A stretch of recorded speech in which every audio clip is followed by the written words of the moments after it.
I trust you enjoyed your evening. After all your efforts, it was well deserved.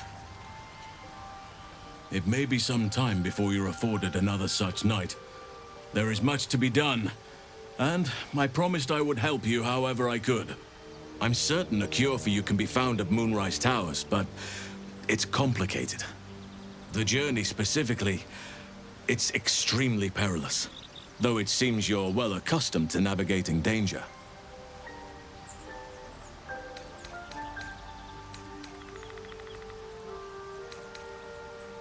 To get to the towers, you'll need to pass through a terrible place. A cursed place.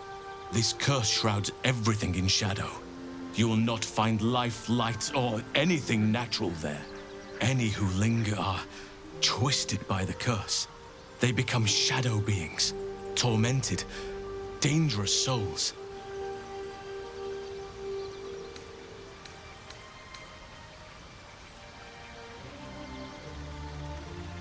So it seems, though I don't know how. You'll have to choose your approach carefully. You could go overland, along the Risen Road or through the mountains. Easier at first, but you'll run into the Shadow Curse eventually. You could also go under. There is a tunnel somewhere in the ruined Temple of Selûne. It leads to Moonrise Towers through the Underdark. Long ago, a man called Ketheric Thorm built a secret stronghold deep down there, before rallying a whole army of Dark Justiciars, Shah worshippers. Dark Justiciars? I must see for myself. Aradin and his lot were looking for a way down there. They were promised riches if they retrieved a relic called the Night Song. But I think there's more. From this stronghold, Ketheric's forces could access both the Temple of Selûne and Moonrise Towers. But he was defeated before he could launch an attack. If you can find this place, I'll wager it will reveal a more direct path to Moonrise Towers. And maybe even bypass the worst of the Shadow Curse.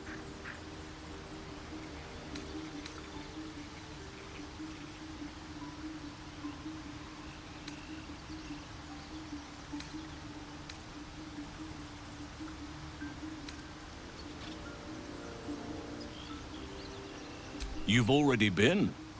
Impressive. You'll make me redundant at this rate. What did you find?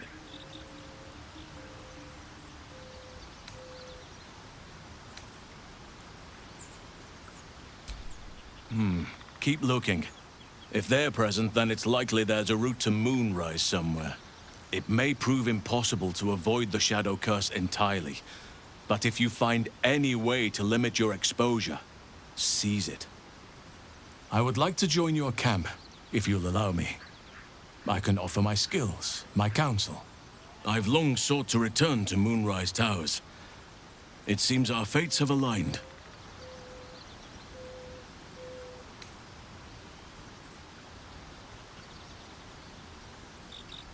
Unfinished business, and a lifetime of regret to repair. I helped overthrow Ketheric Thorm and his Dark Justiciars years ago, but I failed to prevent him from unleashing darkness across the region before he was defeated. I spent years researching the curse, trying to put an end to it. Nothing has worked. Yet, if I can join you and get close to Moonrise, perhaps I can lift this curse. Same as you may find a cure for your infection.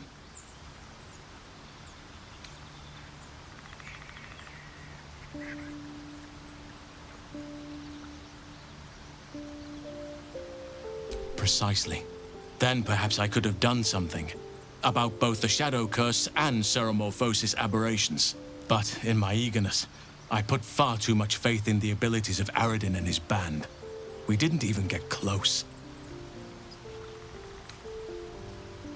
I've chosen a successor as first druid, Francesca of the High Forest. A bird's already been dispatched to summon her.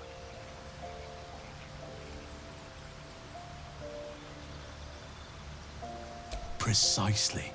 Who indeed? You do not know, and neither do any of the others. The Grove needs to move beyond the mistakes of the past. What it needs is an unknown quantity. An outsider who can enforce the Oak Father's teachings without bias. This is why I chose Francesca. She will restore simplicity and purity to the grove in my absence.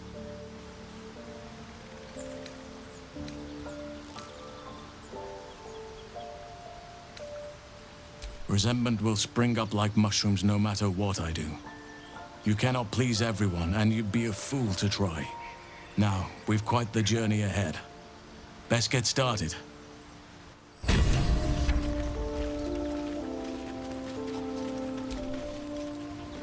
I do enjoy our conversations. What do you need?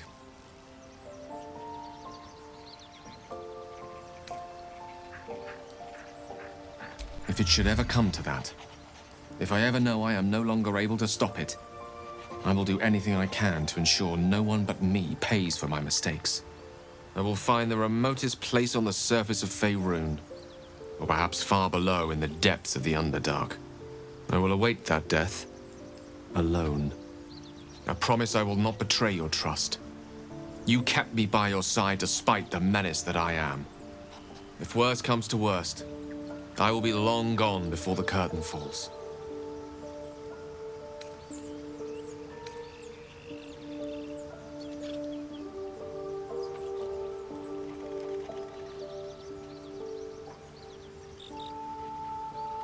Ah, yes. Karsus. Karsus was perhaps the most powerful wizard that ever lived. The child who would be a god, the elves called him. And he tried. With a spell of his own devising, he endeavored to usurp in one fell swoop the power of the goddess of magic. Mistral, she was called then. Imagine what it must have felt like to be a god. To know yourself, to be untouchable, to be mistaken. As Karsus aimed his spell at her, she began to unravel, and with her, the entire weave. Too late did he realize what he had unleashed. It would have been the end of everything had not Mistral sacrificed herself. The goddess of magic is all magic. By dying, the entire weave was lost, and the spell that challenged a god failed. It was the end of Mistral. The end of Karsus and the end of an entire civilization. As the child who would be a god was turned to stone, his empire came crashing down around him. The floating cities of Netheril were no more. An event that came to be known as Karsus's folly.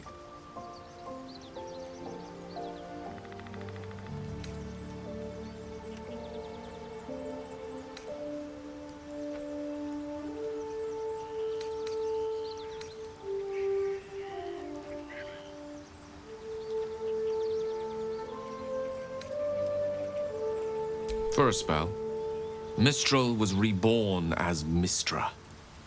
Upon her return, the weave returned with her. Now, so many centuries later, I try to follow in the footsteps of Karsus. Not to destroy Mistra, but to prove my love for her. I tried to control only a fraction of the magic that was unleashed that fateful day. I merely sought to return one tiny diamond to an imperfect crown. Gale's folly, one might call it. History, repetition. It's the way things go.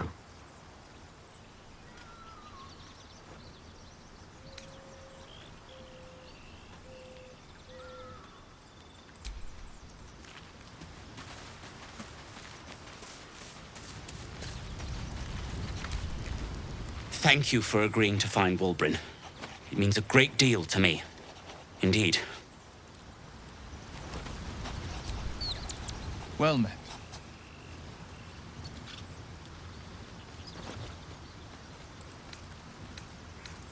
It's said that anyone who bathes in the river of blood emerges as one born anew. It's a lot like that, I imagine. I feel the weight of these horns on my head, curling upwards like a mammoth's tusks. I feel these ridges snaking down my neck, not to mention a few bumps and prongs in unmentionable places. But I haven't seen my reflection just yet. Be my mirror. What do you see?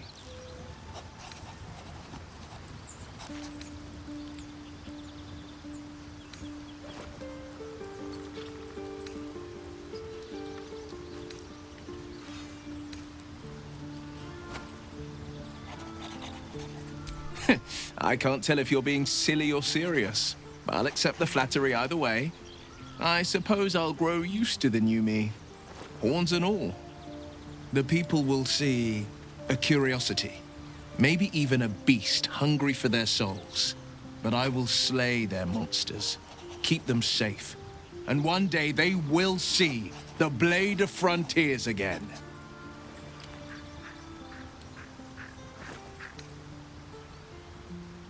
A possibility that's kept me awake countless nights.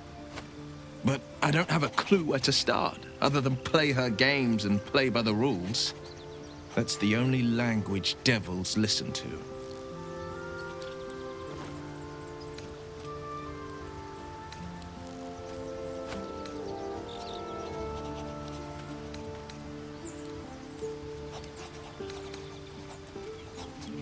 She could kill me for one, and that's not the worst of it. My contract is very clear. I can bring Mazora no harm. She'll have to let me out of my pact willingly. The only way out is if I can out-bargain her. We're standing here with nothing but the clothes on our backs and the worms in our heads.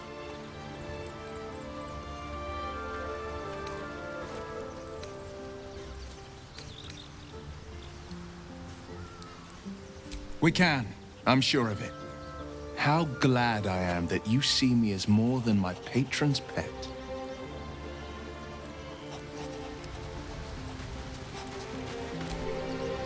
Oakfather's blessings to you.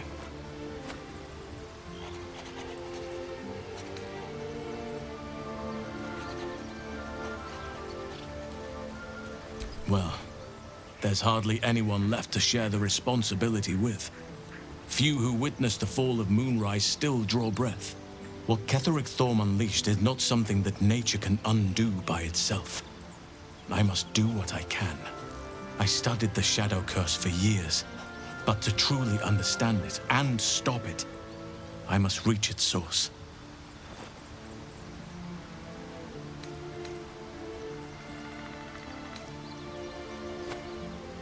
Perhaps. But we'll need to get closer before I can put my theory into practice. Put it from your mind for now. Once we near the curse, then there will be more to be said.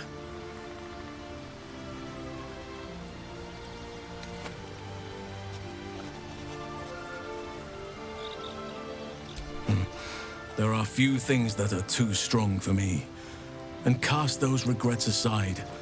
You did not get caught up in the moment. You seized it. In other circumstances, I would have done the same.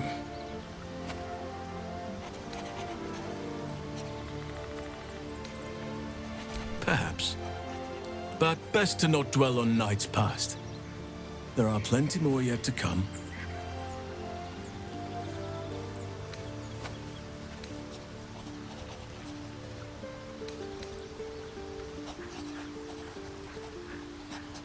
Everything in your mind has been destroyed from what I gathered.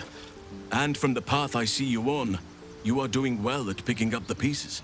I am here to be your ear as you bear your burdens, and the arms that protect you if you can shoulder them no more. I believe you when you tell me that your symptoms do not wholly align with the makings of the parasite. But until we remove it, I doubt we will be able to isolate the rest of your troubles.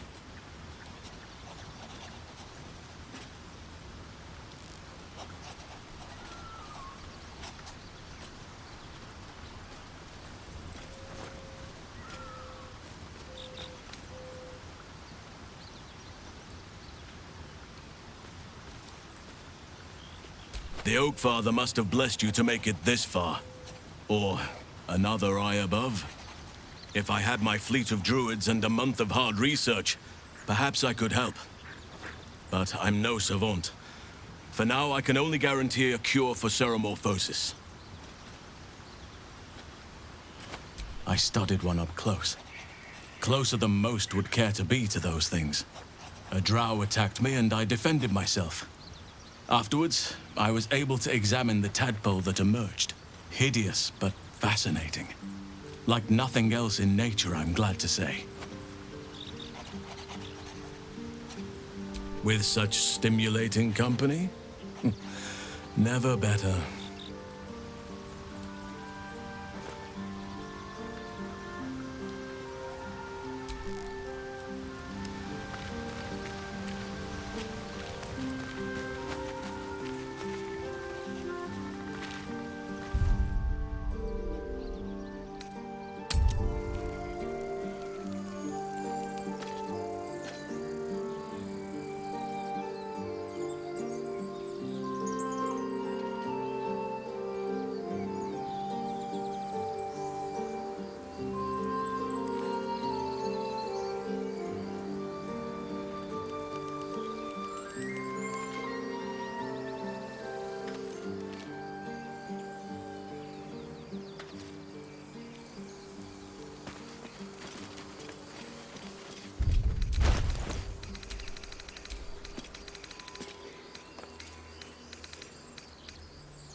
vampires actually drink blood out of goblets like in the storybooks? Doesn't seem very fresh. Straight from the neck is preferred, but goblets are used in mortal company. They save on awkwardness. We could share a drink some night, if you're curious. A nice red wine in your goblet, of course. Very kind of you, but I'm saving my best bottle for someone already.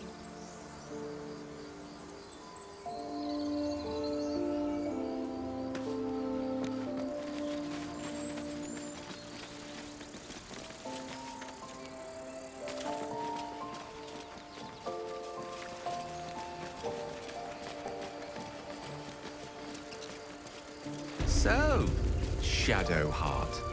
Such a name implies yours is a difficult heart to find. It's not that hard to find. Perhaps any difficulty is more telling of you, Gale.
That might be worth a look.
Something over there.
rag.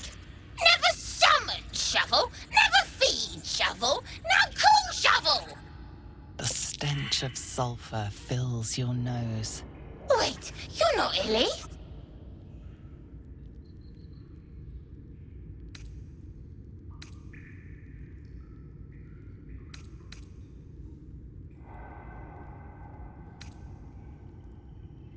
Your daddy.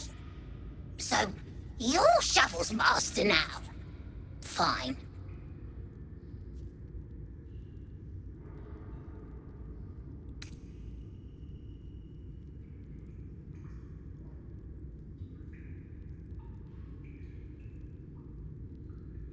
Master Illy calls me Shovel. Don't like it? Change it.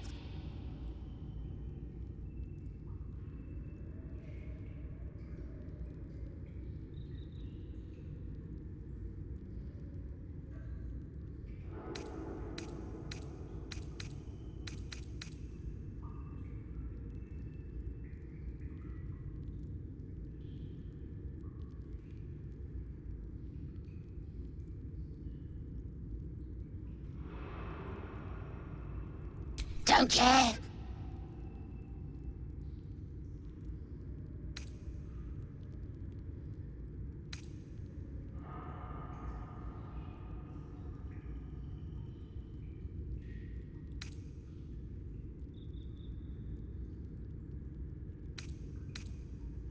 Ugh! Forks! Make the feast slow!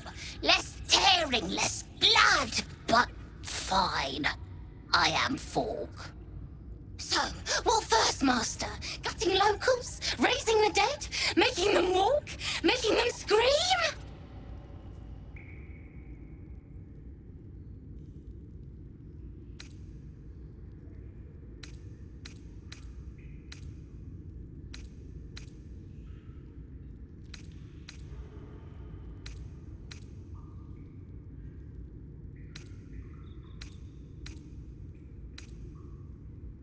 Yes, steel bodies, tear them, then Illy puts them back together, again and again.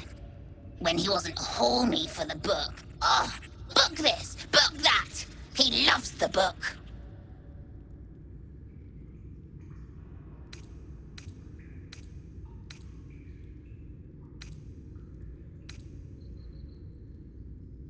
Oh, Master should go see. Talk to the mirror, and remember, balsam, good for burns.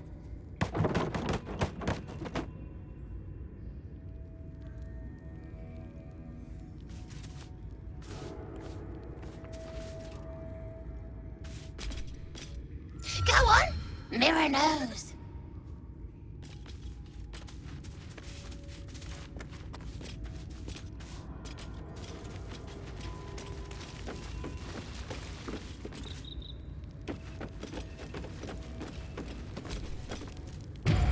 Speak your name.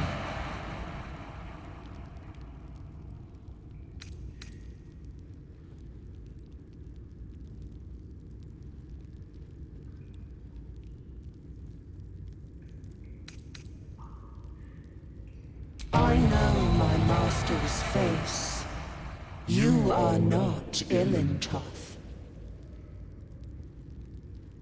If you are his ally, step forward and declare it.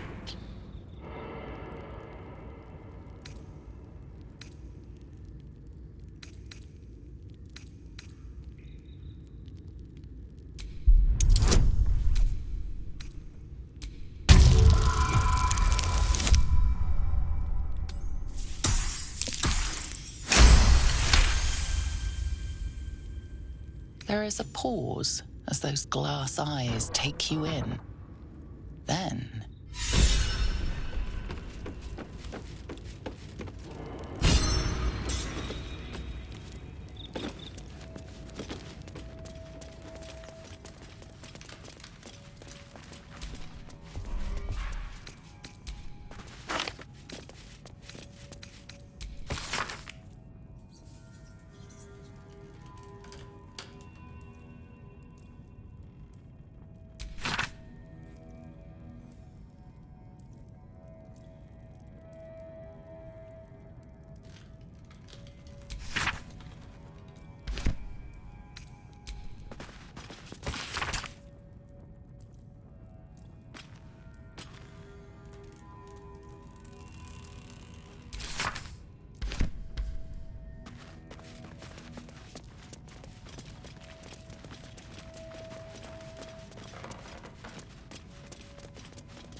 A young cave bear, killed and stuffed before its teeth were fully grown.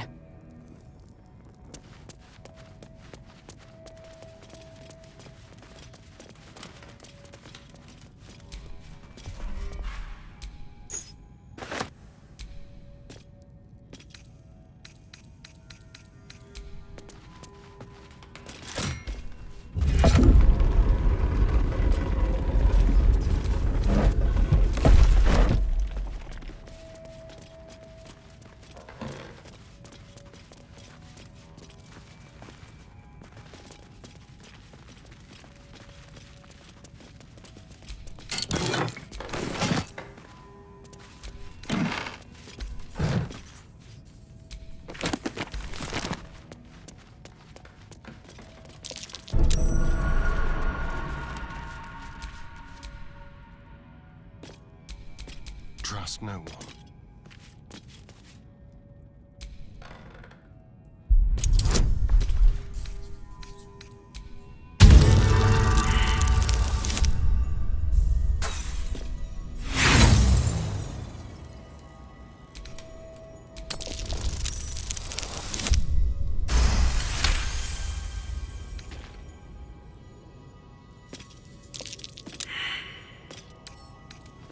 Simple.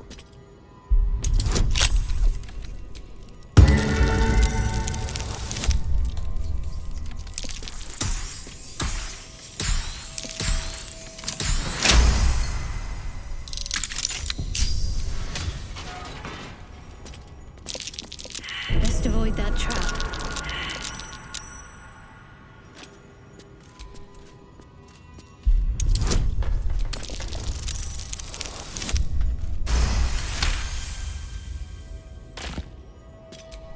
Still alive, so that's progress. The book is locked tight with no visible keyhole, only an oval recess in the cover's mouth.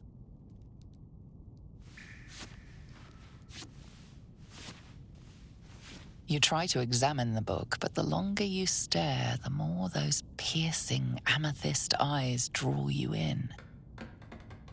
Curious. Why don't you take a closer look? I'll observe from back here. That looks terribly heavy. Why don't you let me carry it for you?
Tastes like chicken. No chicken. tastes like fish. Gentlemen, contain yourselves. This quarrel sours our feast. Besides, tastes like pork. And what surprise is this? Brothers, look here. I have eyed yet another prize. Fortune favors our bellies. Stranger, be you friend or food? The mark is her measure. Show us the brand of the absolute.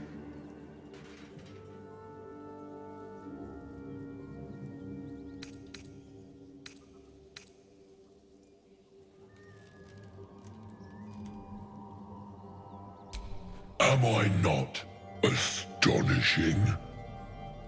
A robust diet makes for a shrewd mind, you see. I am a gourmand. And you, a delicacy. Unless you bear the mark, of course.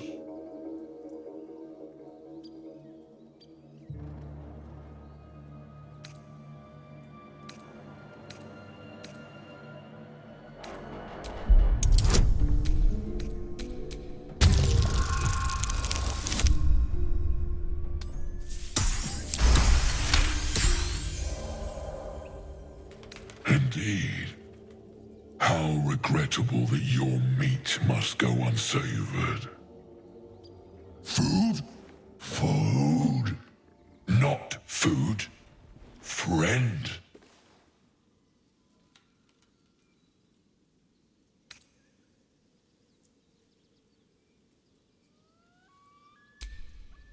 We follow the sense of blood and gold to all lands fertile, friend. And this land proves particularly fruitful. I've no use for the Absolute, or any god. I follow two masters only, gluttony and greed. The goblins understand my appetites. They sate my hunger for gold, and the rest sate my hunger for meat. Boss Goblin give gold. We check brand. Good deal. No talk.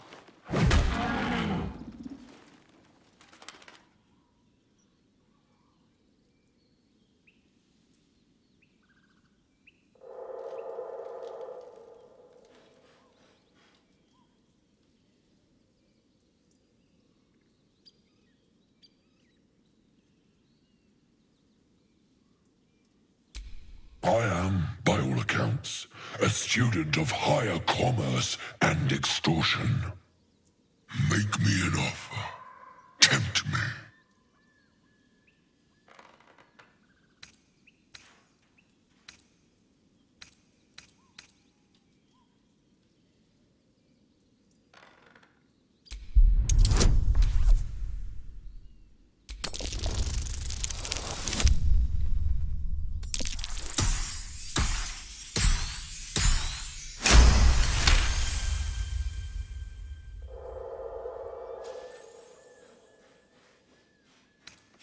A brilliant notion, and a boon to my aching belly.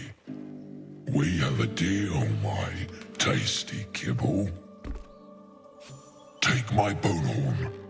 One blow, and the ground will quake with my family name. Use it when the need arises, and never a moment before. Ogre kill everyone around, then Ogre eats them. Well spoken, indeed. Ogre kill everyone around.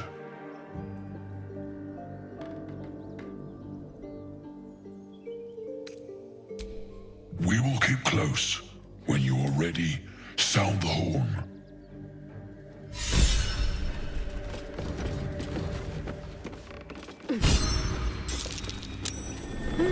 What's that?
Someone's diary.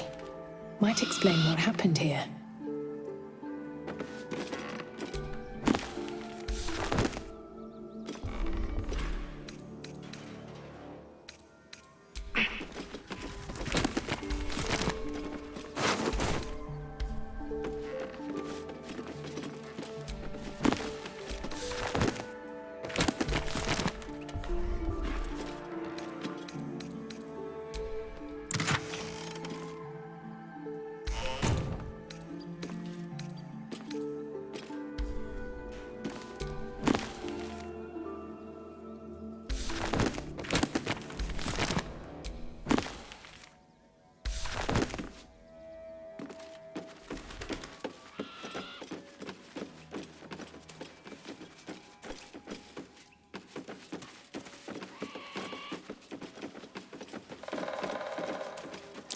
Something over there.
Moonhaven.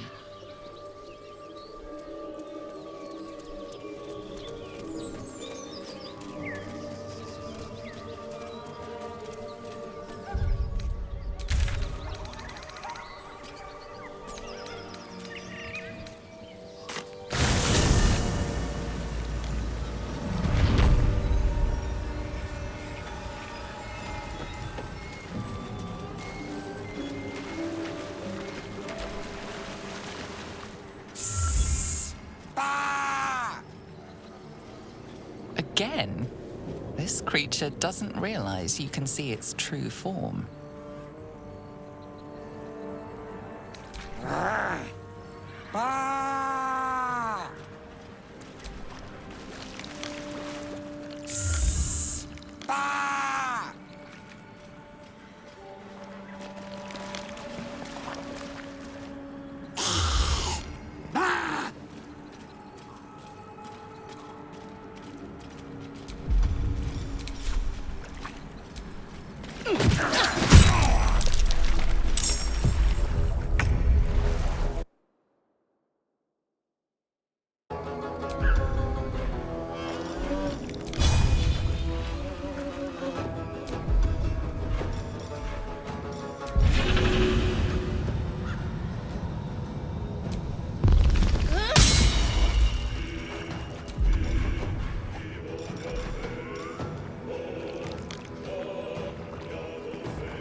be a gentleman.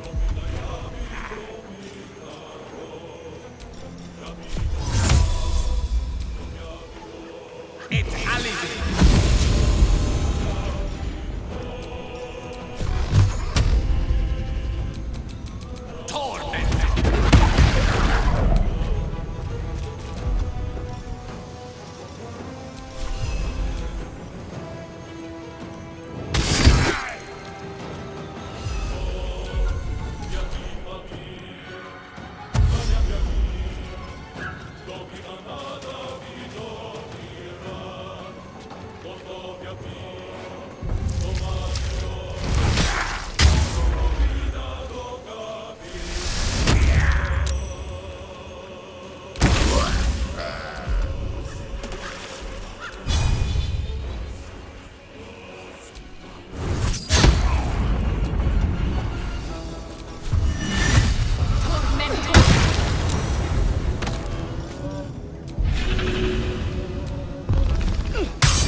Some blood.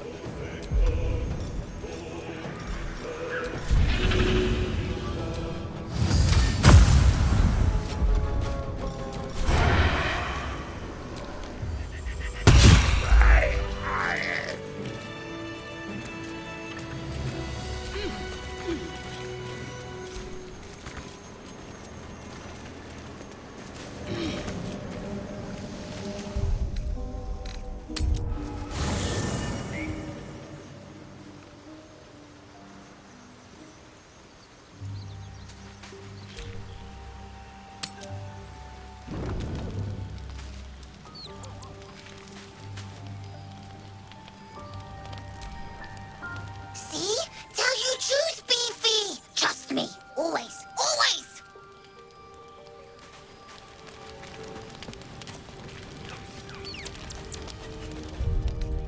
Better than nothing.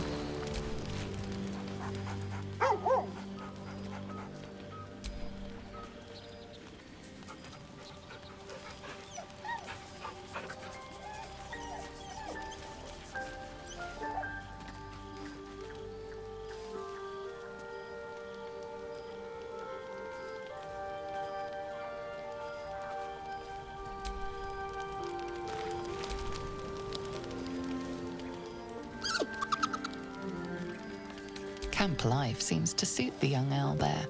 His coat of feathers seems fuller. His eyes look bright and inquisitive.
The book is locked tight with no visible keyhole, only an oval recess in the cover's mouth.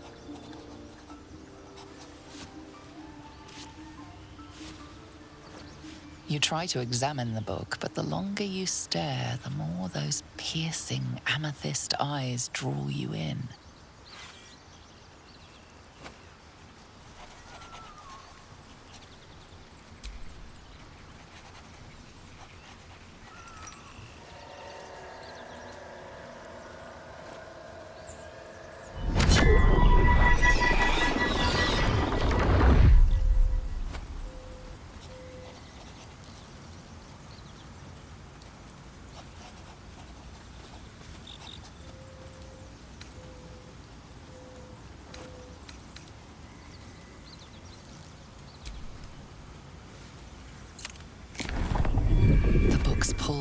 irresistible. You feel changed, bettered for having opened it. Suddenly, you are capable of anything. Felling mountains, darkening suns, conversing with the dead. Glyphs shift gently before your eyes. Words slip into your mind, onto your lips, forming words you don't understand. And something is trying to reply.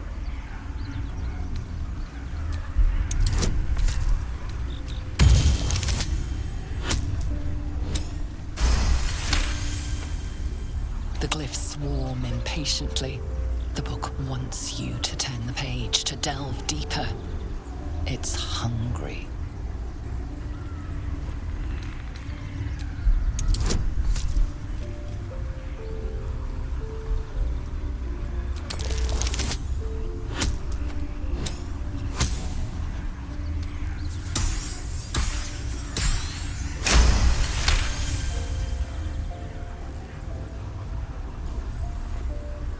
The glyphs seem to burn your inner eye, outraged at your denial.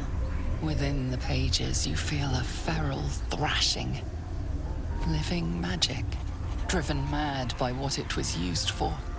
Necromancy. The magical energies of all living things were stolen, corrupted, and sealed in this vile book. It wants someone to share in its insanity.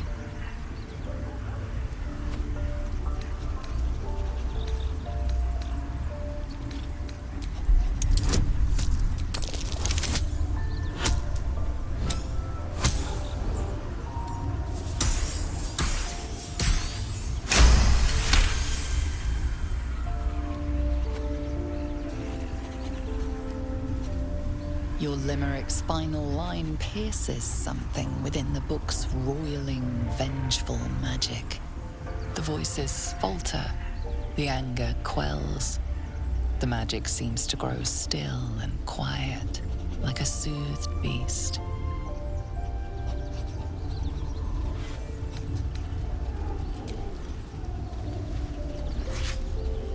Nothing, just old parchment covered in arcane symbols. The magic sleeps.